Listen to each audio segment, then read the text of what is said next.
Questions మనమే అడిగాం, ఎక్కువ గొడవ మనమే చేశాం. దేని మీద 24 గంటలు రాష్ట్రం మీరు 5 ఏళ్లు పోరాడాం. ఏది ప్రత్యేక హోదా కోసం మనమంతా మన వాళ్ళు అలసిపోయారు. ఒక విధంగా ఆరోగ్యం కూడా బాగానే అయింది. పోరాడి అలసిపోయి టైం కూడా తెలియకుండా పోరాడే పరిస్థితికి వచ్చాం. నేను అడుగుతున్నా, ప్రత్యేక హోదాలు ఏముంది? ఈరోజు ప్రభుత్వం ఇచ్చే ప్రత్యేక ప్యాకేజీలో ఏముంది? దానికి దీనికి వ్యత్యాసం ఎక్కడుందో చెప్పమంటున్నాను. అదనంగా ప్రత్యేక హోదా ద్వారా ఏమొస్తాయో చెప్పమంటున్నాను.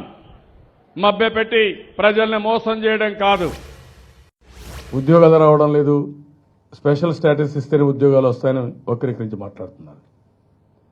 ఇవన్నీ కూడా ఏ అనుభవం ఉందండి వీళ్ళకు? నేను అడుగుతాను, ఇప్పుడు మాట్లాడే వాళ్ళందరినీ మీరు ఒకసారి చూస్తే ఏమన్నా అనుభవం ఉందా? ఏదైతే ఒరిజినల్ గా స్పెషల్ స్టేటస్కి వస్తుందో ఆ బెనిఫిట్స్ అని ఇందులో ఇస్తామని ఆ రోజు రాత్రి 12 గంటలకు అరుణ్ జైట్లీ గారు స్టేట్మెంట్ ఇవ్వడం, అది ఇంకా కూడా మనకు సెంట్రల్ స్పాన్సర్ స్కీమ్స్ కానీ ఈఏపీ కానీ ఇంకా మనకు ఇవ్వడం లేదు. అది ఇమ్మీడియట్గా ఇమ్మని చెప్పి రిక్వెస్ట్ చేశాను. స్పెషల్ స్టేటస్ వల్ల ఇండస్ట్రీ ఇన్సెంటివ్స్ వస్తాయని వేగ్గా ఉంది. నేను కూడా ట్రై చేస్తాను, మీరు కూడా ట్రై చేయండి, తెప్పించండి. స్పెషల్ స్టేటస్ వల్ల ఇండస్ట్రీ ఇన్సెంటివ్స్ ఇస్తారా? అది సెపరేట్ జీవోనా సేమ్ అదేనా?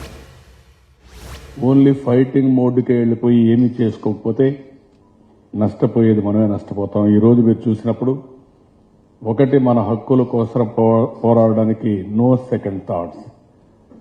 నాకు ఇంకొక ఆలోచన కూడా లేదు. గట్టిగా పోరాడతాం, గట్టిగా ఫైట్ చేస్తాం. సాధించే వరకు ఎట్టి పరిస్థితుల్లో వదిలిపెట్టే సమస్య లేదు, సాధిస్తాం. మనం పోరాడి సాధించుకోవాలి తప్ప ఈ సమయంలో రాజీనామా చేసి వస్తే పార్లమెంట్ లో పోరాడే వ్యక్తులు కూడా ఉండరు. ఆ విషయాలు వీళ్ళు గుర్తుపెట్టుకోవాల్సిన అవసరం ఉంది.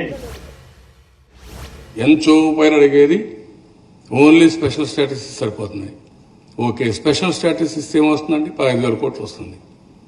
ఇంకొక పక్కన ఇస్తే 16,000 ప్లస్ 4,000 కోట్లు ఈఏపీకి ఇస్తే వస్తుంది. మేము రాజీనామా చేసి పారిపోతాం, కాబట్టి అవిశ్వాస తీర్మానం చేసి వచ్చేస్తాం.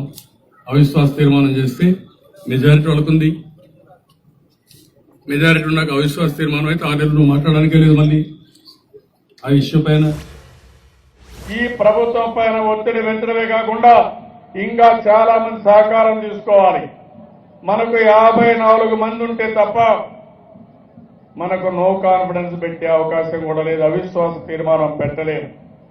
అలాంటప్పుడు అవసరమైతే కొంతమంది ఎంపీల సహకారం తీసుకుని, అన్ని పార్టీల సహకారం తీసుకుని మనకు న్యాయం జరిగే వరకు పోరాడాలి. అవసరమైతే నో కాన్ఫిడెన్స్ పెట్టడానికి కూడా ఈ పార్టీకి వెనుకాడమని చెప్పి కూడా నేను మీకు తెలియజేస్తున్నా. స్పెషల్ స్టేటస్ లో ట్రూ స్పిరిట్ తో ఏదైతే ఇస్తున్నారో ఆ పేరు వేరే వాళ్ళకి ఆ పేరు కూడా పక్కమండి, లేదంటే అందులో ఉండేటన్ని మాకు కూడా ఇవ్వండి. అది సెపరేట్ జీవో అయితే నేను అదే అడుగుతున్నా. అన్ని రాష్ట్రాలకు ఇచ్చినట్టు మాకు కూడా ఇవ్వండి. 5 సంవత్సరాలు ఇండస్ట్రియల్ ఇన్సెంటివ్స్ ఇవ్వండి. మాకు కూడా ప్రత్యేక హోదా ఇచ్చి అన్ని బెనిఫిట్స్ ఇమ్మని గట్టిగా డిమాండ్ చేస్తున్నానని చెప్పి కూడా మీకు తెలియజేస్తున్నాను.